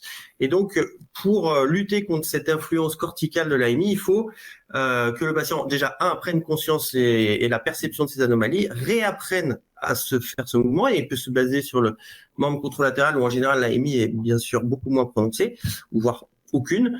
Et enfin, c'est l'entraînement, c'est la répétition qui permet au fur et à mesure d'améliorer cette performance cognitive de recrutement, on va dire, d'une ressource neuronale et qui permet de petit à petit de s'améliorer. Donc, c'est important de s'entraîner régulièrement et pour ça, les outils, comme vous voyez, d'application dont a parlé Jean-Marie sont assez utiles. Donc, celui que je vous montre, je tairai le nom parce que j'ai un conflit d'intérêt majeur, mais il en existe différents et je pense que ça a un réel intérêt que le patient s'implique à l'aide d'outils pour travailler l'auto-rééducation, ce qui ne remplace pas la rééducation avec le kiné, mais qui va avoir plus un rôle justement de vérifier le passage d'étape et un rôle à la limite plus important, valorisé. Mais pour faire des exercices basiques de réveil du quadriceps, ces petites apps peuvent être assez utiles.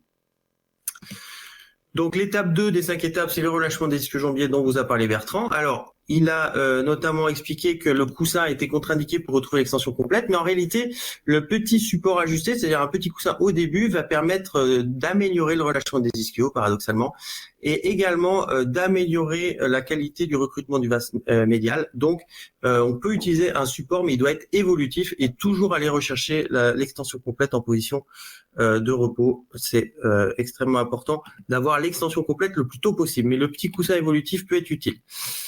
J'ai vu dans les commentaires, si on fait plus d'écrase-coussins, qu'est-ce qu'on doit faire? On doit apprendre à contracter correctement son vaste interne en recrutant notamment le vaste médial et une bonne contraction du quadriceps. On doit avoir une élévation de la rotule. Donc, le biofeedback peut aider, bien sûr, mais on peut aussi s'aider du contrôle visuel, comme sur la vidéo de gauche. On doit avoir une mise en tension du temps rotulien sans activation des ischio-jambiers. Encore une fois, le support ajusté peut aider à obtenir un bon recrutement du vaste médial. Il y a des études qui ont montré que l'AMI était maximale en extension complète, donc un petit peu de flexion avec un coussin évolutif peut aider au départ à obtenir un bon recrutement du vaste médial qui va entraîner le décollement du talon et bien penser à diminuer la taille du support à mesure qu'on pratique ces exercices-là. Ensuite, pour ce qui est du schéma de marche, ça doit être progressif. C'est par étapes que ça se joue. On commence d'abord par travailler en analytique sans charge, sans appui, puis avec appui progressif, puis avec succession d'appuis monopodaux dans la marche, et enfin en faisant des squats avec chargé. Donc c'est quelque chose, il doit y avoir un passage de niveau fonctionnel pour passer d'une étape à l'autre et ça peut pas être fait à l'envers. Donc chaque étape permet de passer à l'étape suivante. C'est les fameux niveaux fonctionnels qui permettent de progresser dans la première phase. Ensuite, je vais parler rapidement de la deuxième phase, parce que c'est pas ma spécialité non plus. Je suis pas kinésithérapeute et je pense que les kinésithérapeutes qui sont présents peuvent connaître ça mieux que moi. Mais c'est pour rappeler les grands principes de cette deuxième phase où on va pouvoir faire un peu plus de travail de renforcement du quadriceps. Toujours pour moi en chaîne fermée en priorité, que ce soit en statique ou en dynamique excentrique. Il va falloir travailler les ischio-jambiers à tous les modes et en particulier ne pas oublier de travailler en course externe, en course moyenne, mais aussi en course interne, en course courte, c'est-à-dire au-delà de 90 degrés de flexion. Souvent, on a des patients qui se retrouvent avec des déficits, avec des problèmes musculaires de claquage itératif. Et on s'aperçoit qu'ils ont un très bon test ischio-cinétique, mais quand on les teste au-delà de 90 degrés de flexion, ils ont des ischios qui sont très faibles parce qu'ils n'ont jamais été travaillés en course interne. Enfin, il faut renforcer le triceps sural en extension, assouplir les chaînes musculaires sous-pelviennes, que ce soit la chaîne antérieure, la chaîne postérieure, le triceps. Et avant d'arriver à la phase fonctionnelle proprement parlée, à partir de J90, on peut commencer le travail proprioceptif en monopodal, mais vous l'avez vu que c'est quelque chose qui vient bien après la validation de toutes les étapes précédentes. Voilà, donc en conclusion, la première phase est probablement la plus importante. Elle doit être axée sur la récupération de l'extension passive et du verrouillage du quadriceps, la récupération d'un schéma de marche normale et commencer un réveil précoce des ischio-jambiers. Deux principes doivent guider cette rééducation. La lutte contre l'AMI qui est absolument essentielle et c'est vrai que le fait de connaître ce mécanisme et ses implications permettent de mieux lutter contre et des mesures de protection de la greffe qui doivent rester, je pense, une priorité dans les 3 premiers mois de la rééducation. Merci pour votre attention. Merci Mathieu. Donc on va avancer dans le temps et changer de point de vue. On va laisser la parole à Alexandre Rambaud qui va nous parler du point de vue du kinésithérapeute et du continuum entre le retour au sport et la rééducation. Merci beaucoup pour l'invitation, pour la présentation et ça m'a rappelé les souvenirs de l'interdépartemental, le centre interdépartemental d'Hauteville et tout. J'ai retrouvé les photos. Donc des choses qui déjà à l'époque avaient beaucoup de sens pour moi, justement sur l'activation du quadriceps. On faisait des contractions flash, on avait déjà finalement des intuitions et puis après les différents concepts qui ont été énoncés maintenant avec l'AMI permettent de mieux prendre en charge en fait cette rééducation. Donc c'est plutôt chouette. Donc moi je suis Alexandre Rambaud, je suis kiné et donc à Saint-Étienne. J'étais content aussi de voir des photos avec des maillots de Stéphanois. Alors, donc, ça, c'est mes conflits d'intérêts, je vais passer assez rapidement. Je vais vous présenter finalement un travail d'équipe, comme l'a dit Thomas. Donc, j'ai eu la chance de pouvoir travailler à la clinique universitaire du sport et de l'arthrose, qui m'a permis en fait de mettre en place un projet de recherche, un PHRIP, autour de l'optimisation de la rééducation du ligament croisé antérieur. C'est vrai que finalement, on se rend compte qu'on a beaucoup de connaissances, qu'on a beaucoup d'intuition et donc l'objectif était d'essayer de faire des bilans à 3 mois pour essayer de standardiser un petit peu cette rééducation et faire un point finalement où on en est de la récupération fonctionnelle de nos patients au lieu d'attendre finalement les 6 mois. Et donc vous voyez que dans l'équipe, on a des kinés, des chirurgiens, des médecins du sport. Donc c'est vrai que ça a beaucoup de sens par rapport à tout ce qui a été dit juste avant. Donc, par rapport au continuum de retour au sport, c'est vrai qu'avant, on parlait juste de retour au sport, c'est retour sur le terrain. Maintenant, on est bien d'accord, finalement, ça doit être fait progressivement. Avec donc la première étape, c'est le return to participation, c'est le retour à l'entraînement, mais avec parfois quelques consignes d'adaptation, sans contact, ou sinon qu'en phase offensive. Après, on va sur the return to sport, c'est le retour sur le terrain. Donc là, il n'y a pas de limitation. Mais parfois, il y a quand même une limitation en termes de performance. On n'a pas tout à fait récupéré quand même toutes nos capacités. Puis la troisième étape, c'est justement the return to performance, c'est retourner finalement à l'état initial avant cette blessure qui souvent est venue de nulle part. Donc, on a vu les éléments psychologiques. C'est vrai que des fois, il y a eu ce coup de tonnerre où tout se passait bien et puis d'un coup, je suis à terre chez cette rupture du LCA. Donc, ce retour à la performance, c'est quand même l'objectif principal des gens qui se font opérer. Donc, c'est les différentes étapes et finalement, c'est peut-être différents objectifs. Et donc, le retour au sport, je le vois aussi finalement comme une belle étape de montagne du Tour de France avec un col de hors catégorie qui est donc le retour à la performance, qui est pas si simple que ça. Et puis, il y en a certains justement qui n'y arriveront jamais par choix personnel parce que parfois, c'est trop difficile de retrouver en fait le même niveau de performance. Mais on a différentes étapes qui sont importantes. Déjà, on a le petit warm-up, c'est la petite côte, la petite bosse, c'est le retour à la course à pied, qui est souvent assez attendu, qui est dans la rééducation. Le retour justement après sur le terrain. Le retour au sport avec la compétition. Et donc souvent, j'aime bien cette photo-là parce que il y a des hauts et puis parfois il y a des bas. C'est vrai que finalement, quand on est motivé, souvent on surperforme. Et puis il y a souvent derrière, après qu'on a franchi cette étape de retour sur le terrain, un petit coup de moins bien, parce que c'est pas si simple que ça, c'est pas linéaire. Et donc finalement, quand on regarde un peu globalement le management d'une personne qui veut retourner à la performance, il faut déjà se mettre d'accord sur les protagonistes. Donc il y a le patient. Le patient, moi je le vois plutôt comme le boss, la personne qui est au centre, qui va s'appuyer sur des experts, et elle va justement amener tous ces experts autour de la table pour arriver sur l'objectif final qui est le retour à la performance. Donc, on a le chirurgien orthopédique, le médecin du sport, le kiné et le préparateur physique si justement l'objectif est retour à la performance. Et puis, on voit finalement ici, donc on a différentes étapes. On a une phase qui est rééducative, mais qui doit s'intégrer aussi avec une phase plus sur le terrain ou en cas de préparation physique. Je suis pour que la rééducation aille un peu plus loin que ce qui se fait au cabinet. Donc, on parle parfois de rehab on the field et puis de travailler aussi finalement sur un suivi pendant la phase de retour au sport, la prévention. Mais pour cela, il faut aussi finalement s'articuler un peu plus vite avec les préparateurs physiques, intégrer peut-être un peu plus rapidement des notions de travail aérobie, anaérobie et de travailler donc main dans la main avec le préparateur physique. Et puis avec toute l'équipe aussi qui doit s'assurer, comme ça a bien été dit, la protection déjà de la plastie et puis cette récupération fonctionnelle. Donc, ce qui est important, c'est aussi, on l'a vu, c'est la rééducation préopératoire avant la chirurgie. Ça a été bien détaillé. Il y a plein de recommandations. Et par rapport à cette AMI, on voit bien l'intérêt justement d'éviter cette AMI. Et puis parfois de redonner les exercices à faire en post-op immédiat pour réactiver ce quadriceps, de faire des petites contractions flash assez rapides, même en post-op immédiat, ça peut être fait.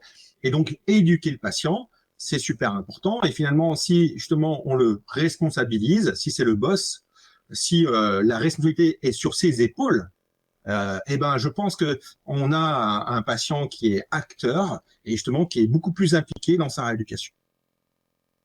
Donc, il faut préparer le retour au sport le plus tôt possible. Et donc, clairement, il faut aussi travailler un peu plus main dans la main avec les staffs de la performance, les préparateurs physiques, voire aussi les coachs. Alors, le retour à la course à pied, il y a eu des questions. Le retour à la course à pied, souvent était dit 3 mois. Alors, c'est un délai, à mon sens, qui est quand même d'un bon sens clinique. Et on l'a vu avant aussi, peut-être 3 mois, ça permet d'avoir un genou qui est bien cicatrisé, même si certains ont récupéré plus rapidement et peuvent reprendre plus vite. Mais on a plein de patients qui, à 3 mois, ils sont en retard. Et c'est pas grave. On fait en fonction de leur récupération fonctionnelle et pas de leurs envies. On a des critères qui sont cliniques, qui sont bien détaillés. Et donc, on repousse si besoin.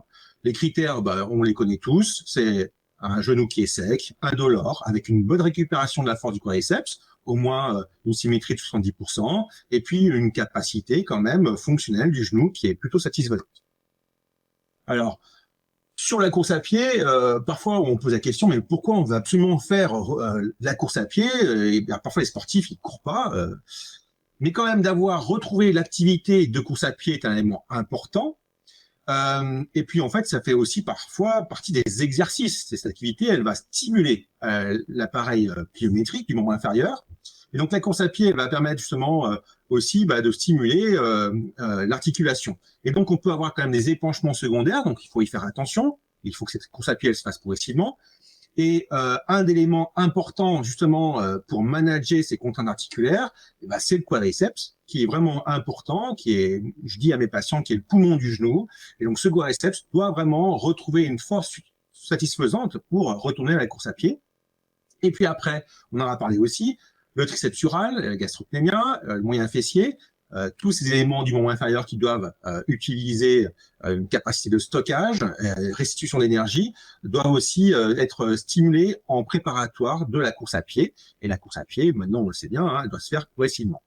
Alors on avait fait une scoping review avec les collègues français et belges, avec Joachim Van Kamp qui est à l'ULB, et on avait bien détaillé que finalement, peut-être un programme de course à pied peut être fait un peu en fonction de nos envies, de nos habitudes, mais on a quand même des éléments qui sont importants avec donc des critères cliniques, avec différents items justement à proposer à nos patients. Et donc on a fait aussi une petite infographie pour justement que les gens puissent utiliser plus facilement cet outil-là et fassent leur programme de retour à la course à pied. Un élément que j'aimerais souligner, c'est que une vitesse de préférence du patient, c'est important, mais on limite quand même cette vitesse entre 8 et 10 km/h pour que justement on manage un peu aussi les contraintes qu'il peut y avoir au niveau articulé. Alors on fait aussi des petites batteries de tests, on regarde un peu l'équilibre dynamique, on peut regarder la force du quadriceps avec un dynomètre manuel, qui est une bonne solution reproductible, mais qui sera moins précise qu'une machine isocinétique. Mais on le sait que un genou à 90 degrés, même si on travaille en chaîne ouverte à 90 degrés, il n'y a pas de problème par rapport à la plastie, on est en sécurité, donc ça c'est plutôt bien. J'aime bien aussi cet exercice qui est tout bête, mais de flexion active, où on demande à la personne d'avoir une flexion clairement active, de tenir aussi la position, et on voit vite justement s'il y a une récupération des disques jambiers quand il y a eu un prélèvement. Et puis, ça a été dit un peu dans le chat. Et des fois, on retrouve aussi cette faiblesse des ischio-jambiers, flexion active aussi chez les personnes qui ont été opérées d'un Kenneth Jones. Donc, c'est vrai que on évite en fait les raccourcis et on vient évaluer pour être sûr que tout se passe bien. Alors, on peut évaluer aussi la force du quadriceps. Alors, par exemple, sur un squat unipodal, on a pu mettre des jalons pour finalement avoir une flexion de l'ordre de 60 degrés, voire un peu plus. Et on voit chez cette patiente qui a été opérée une première fois, puis une deuxième fois, qu'elle maîtrise parfaitement cette flexion sur une jambe, ce squat sur une jambe. Et donc, ça prouve que le quadriceps a plutôt bien récupéré. Chez cette même patiente, quand on va lui faire un single up test, en fait, à minima, on va retrouver par contre des adaptations justement au niveau pliométrique. Donc là, c'est le côté sain, tout se passe bien. On a mis une jauge, c'est-à-dire qu'on prend la moitié de la hauteur de l'individu comme repère. Donc là, si par exemple elle faisait 2 mètres, il faudrait qu'elle saute 1 mètre. Et là, on voit maintenant côté opéré, que justement, elle a une flexion de genou qui est moindre, elle absorbe moins les chocs, et on est quand même sur un single up test qui est à minima, qui est en sous-perf. On voit aussi les stratégies ici, ce côté sain, avec le membre inférieur qui a été opéré, qui est à gauche ici, que aussi a une protection et que justement, elle n'utilise pas la même façon avec le côté opéré et le balancier qu'elle a par rapport avec cette jambe droite qu'on voit bien ici. Donc finalement, ces tests fonctionnels, ils sont intéressants de façon objective sur les distances. Ils sont intéressants aussi sur l'aspect qualitatif, sur finalement l'œil du maquignon qu'on a tous. Et donc, on a essayé de faire une petite fiche technique qui donne à la fois des critères quantitatifs, une symétrie, mais aussi d'associer quelques critères. On n'a pas tous pris dans l'analyse qualitative de l'Harrington, mais en tout cas celle qui nous paraissait le plus important sur une flexion de genou, sur le tronc, ce qui se passe, s'il y a un valgus ou pas, pour justement essayer d'amener une autre vision du single up test par rapport au côté en fait quantitatif, amener un petit peu de qualitatif. À 6 mois, eh ben en fait c'est pareil. On a des gens qui pensent que parce que ils ont attendu 6 mois ils vont pouvoir reprendre. Ben non, hein, justement il faut quand même il faut bosser en rééducation. Hein, il faut récupérer tout ça. C'est pas si simple que ça. Donc c'est vrai qu'il faut faire attention un peu aux malentendus parce que parfois le retour au sport il doit être fait progressif et pas d'un coup. Les catastrophes, c'est quand les gens reprennent l'entraînement. Et puis, au bout de 2 entraînements, en fait, ils retournent à la compétition pour être sur le banc. Et puis là, on voit à chaque fois des catastrophes, des gens qui se font mal, ou des gens qui, justement, se satisfont d'une faible récupération fonctionnelle aussi de la membre inférieur. Et ça, on le voit malheureusement. Donc, on a toujours un peu ce dilemme. Si on reprend trop tôt, il y a les risques de rupture. Hein. Il y a plein d'études qui montrent que reprendre avant 6 mois, ça favorise pas forcément un retour au sport sans nouvelles blessures. Certains disent qu'il faut attendre 9 mois, voire même plus. Mais là aussi, on peut aussi avoir un risque, c'est de non-reprise et puis finalement aussi de démotivation par rapport au retour à cette performance et à la fonction. Donc c'est vrai que, comme l'a très bien dit Thomas, il y a justement un travail collectif à faire. Il faut expliquer aussi finalement ce qu'il en est. Donc il y a un rôle d'éducation pour que la personne sache où elle en est et où elle doit aller pour aller en fait dans les différentes étapes. Donc il faut aller, ça a été bien expliqué, hein, redonner différents éléments dans le continuum de retour au sport. Donc c'est comme quand on fait une mousse au chocolat, on incorpore les éléments, mais progressivement justement, et on regarde ce qui se passe. Et donc on fait du sur-mesure, comme ça a été bien expliqué. Et puis j'ai vu qu'il y avait des collègues justement de la clinique de la Tour. Pendant mon passage à la clinique de la Tour, on s'est intéressé justement sur les batteries de tests qui seraient peut-être justement adaptatives. Et déjà, on s'est dit, peut-être qu'il faut qu'on regarde les objectifs de retour au sport. Et on a vu ce papier de Matt Taberner justement sur du Control Chaos Continuum. Et on a des gens qui vont retourner au sport, mais avec un niveau de high chaos au niveau de l'activité. Donc, c'est-à-dire que très exigeant et puis avec beaucoup finalement d'incertitude et puis après même des adversaires qui veulent parfois vous percuter. Et là, la batterie de test, elle doit être très, très, très challengeante pour justement accompagner le patient pour qu'il sache son niveau de récupération. Et puis on a des gens qui veulent juste reprendre un petit peu le ski, un peu de la marche, et peut-être que les batteries de test doivent être un peu moins exigeantes et donc s'adapter.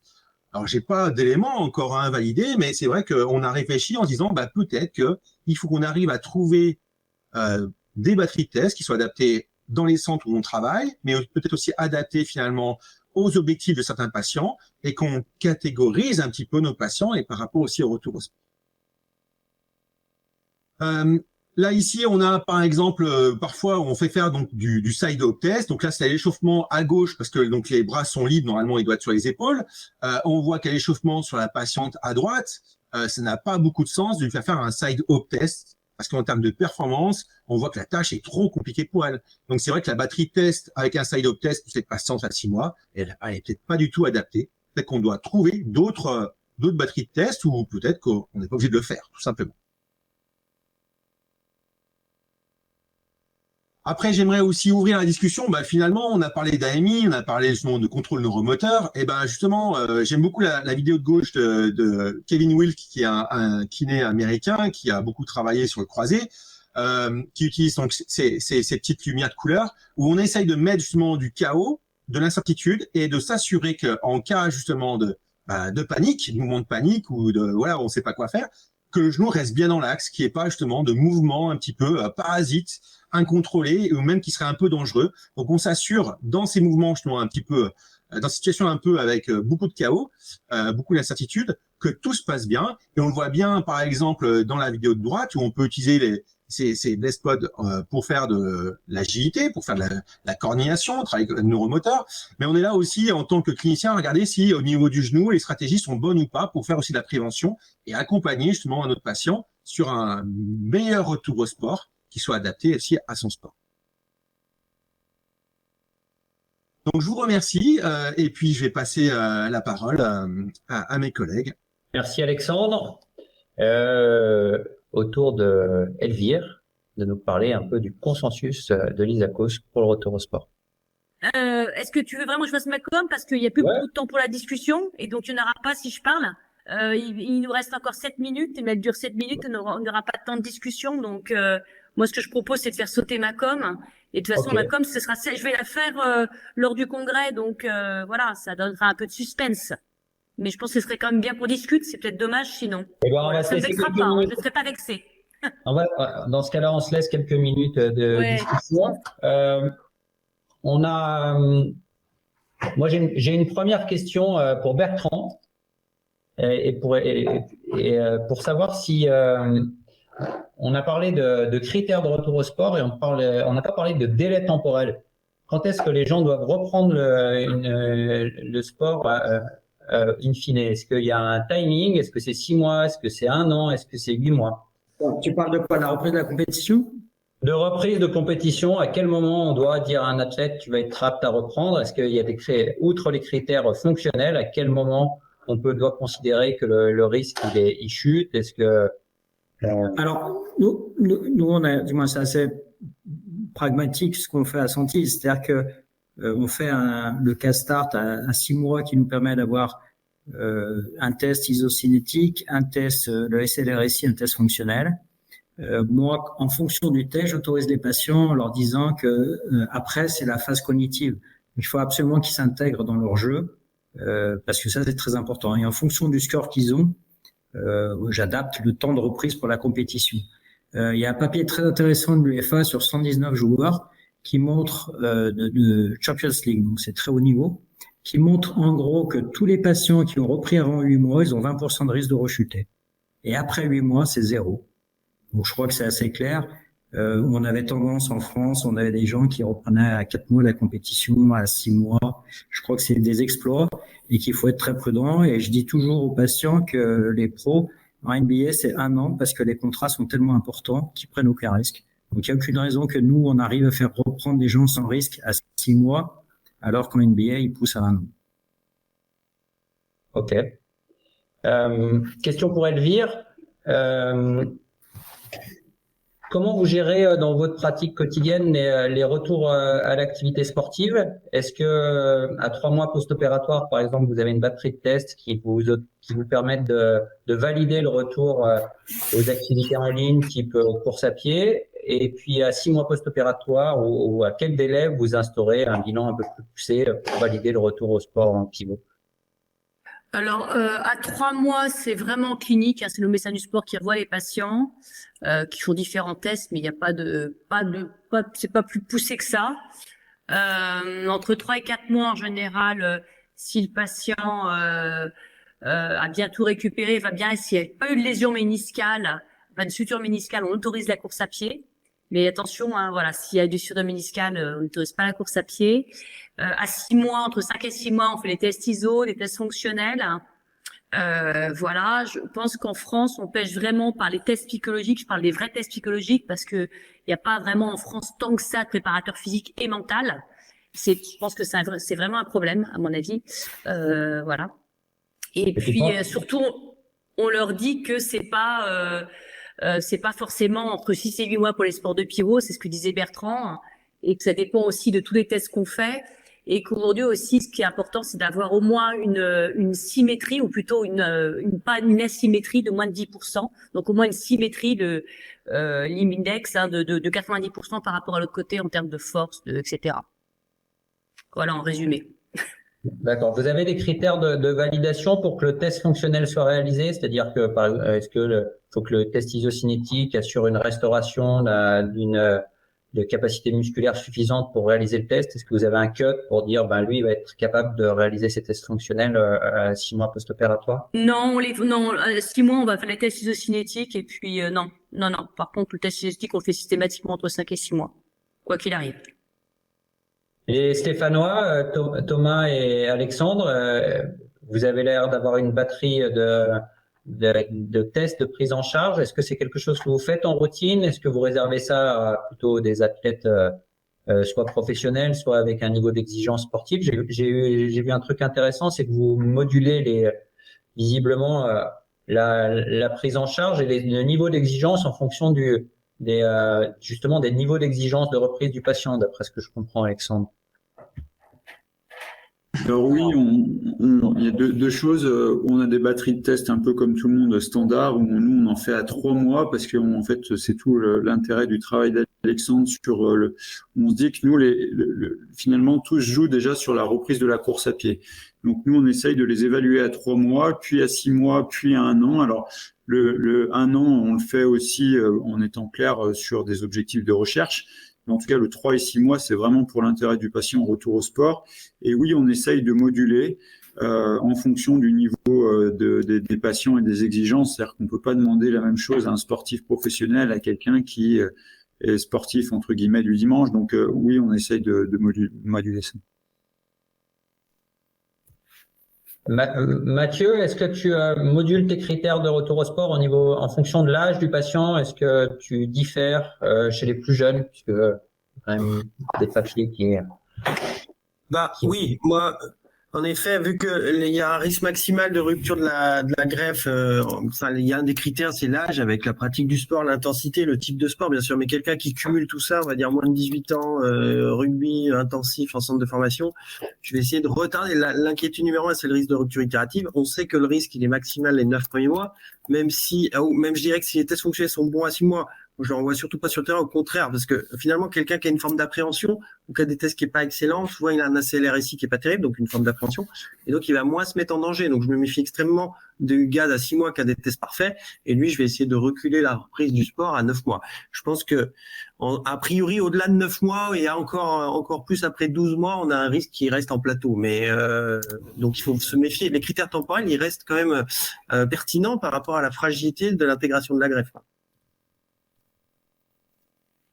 Ok, c'est pas facile quand même à vendre à quelqu'un qui a des tests parfaits à 6 mois post-opératoire de repousser, parce qu'on a des critères objectifs pour dire il est parfait, mais en même temps on va te protéger. Je pense que la discussion est parfois pas simple. Non, c'est sûr, c'est pas simple. Et après, c'est lui qui prend les risques. Donc, tu vois, il y a un joueur de rugby qui a repris le rugby à 5 mois pour faire la Coupe du Monde en France. Bon, c'est une opportunité d'une vie. Le gamin, si c'est juste pour faire un match de plus ou de moins, voilà, faut mettre dans la balance le risque de se recasser avec les conséquences sur les ménisques, le cartilage, etc. Ok. On a une petite question on va parler vite de rééducation sur la gestion des patients qui ont une suture méniscale. Comment on gère, Elvire, comment on gère un patient qui, en termes de récupération de mobilité, est-ce que tu les brides, est-ce que tu leur donnes les amplitudes maximum, est-ce que à quel délai, est-ce que tu diffères la reprise des activités quand chez ces patients qui ont quand même un geste associé? Alors déjà, le premier point, certains, je sais, mettre les patients sans appui, pour, par exemple des racines méniscales associées. Moi, je les fais appuyer quoi qu'il arrive, de toute façon, par contre, en post-opératoire, ce qui est lésion méniscale ou pas, quel que soit le type de lésion. Je vais limiter la flexion à 90 degrés de flexion, si normalement il y a une anse de saut ou une grosse lésion postérieure. Et puis ensuite, par contre, en effet, ce que je disais, pour au-delà de 6 semaines, je vais autoriser la flexion complète, mais pas en charge.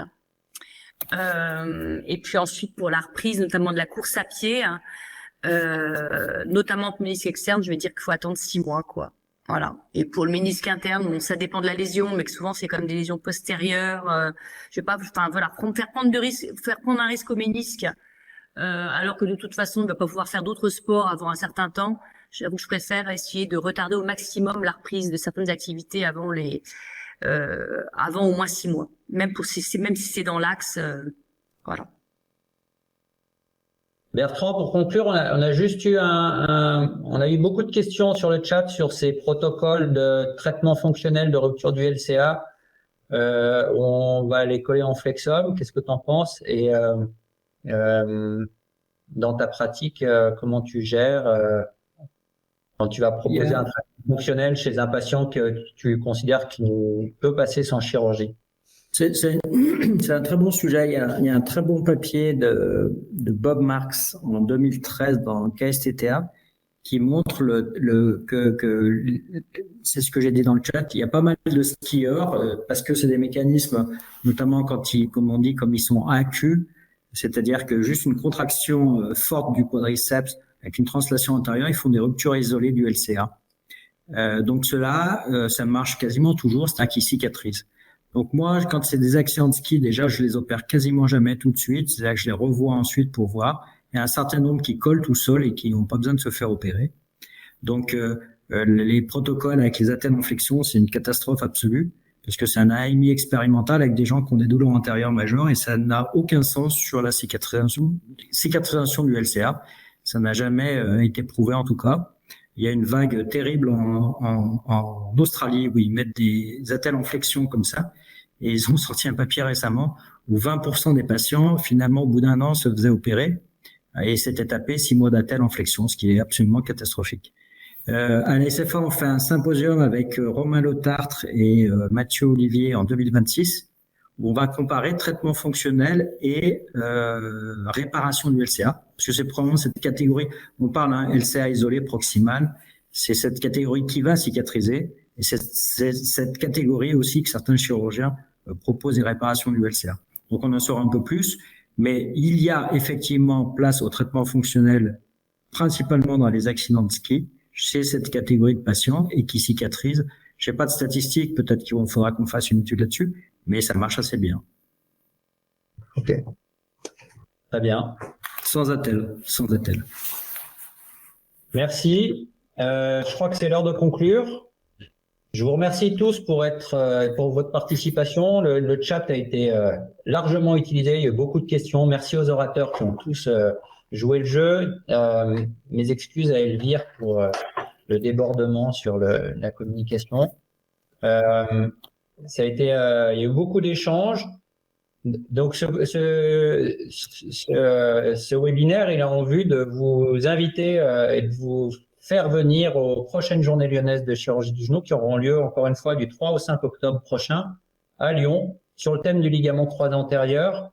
Il y aura des conférenciers internationaux de renom, il y aura 60 orateurs, des conférenciers nationaux de renom et tous ceux qui y sont présents ce soir vont participer au congrès. Et il y aura 3 journées, on commence à vous diffuser le programme en avant-première. Le jeudi après-midi avec une session dédiée au LCA de première intention qui sera dirigée par David Dejour et moi-même, avec tout de l'examen clinique à la gestion chirurgicale. Il y aura quelque chose sur la biologie et le ligament croisé antérieur, ces fameuses réinsertions du ligament croisé antérieur et un gros focus sur le LCA chez l'enfant et chez l'adolescent, qui est un vrai sujet de préoccupation. Le vendredi matin sera présidé par Bertrand et Guillaume Demey et ça sera sur le thème du LCA+. LCA+, ça voudra dire geste associé, gestion du plan médial, gestion des lésions méniscales et cartilagineuses et bien entendu gestion de ces fameuses reprises qui est un réel problème pour nous, chirurgiens orthopédistes et pour les kinésithérapeutes à prendre en charge. Le vendredi après-midi sera dédié, il y aura un vrai focus sur la rééducation et le retour au sport et vous pourrez retrouver l'ensemble des orateurs de ce jour et d'autres orateurs. C'est une session qui sera ouverte et largement ouverte. On espère qu'on aura beaucoup de kinésithérapeutes et de médecins du sport pour cette journée du vendredi. Donc venez nombreux, il y aura des échanges, il y aura beaucoup de discussions, il y aura des orateurs internationaux, il y aura plein de choses à apprendre différentes. Et puis on a voulu faire un programme élargi. Et donc ça sera pas uniquement pour les chirurgiens qui font que du ligament croisé antérieur. Il y aura le samedi matin qui sera consacré à l'arthrose, à la chirurgie du LCA et de l'arthrose, avec la chirurgie conservatrice, les ostéotomies, mais aussi la chirurgie prothétique, puisque le ligament croisé antérieur est concerné dans la chirurgie prothétique, que ce soit les prothèses unicompartimentales ou même les prothèses totales.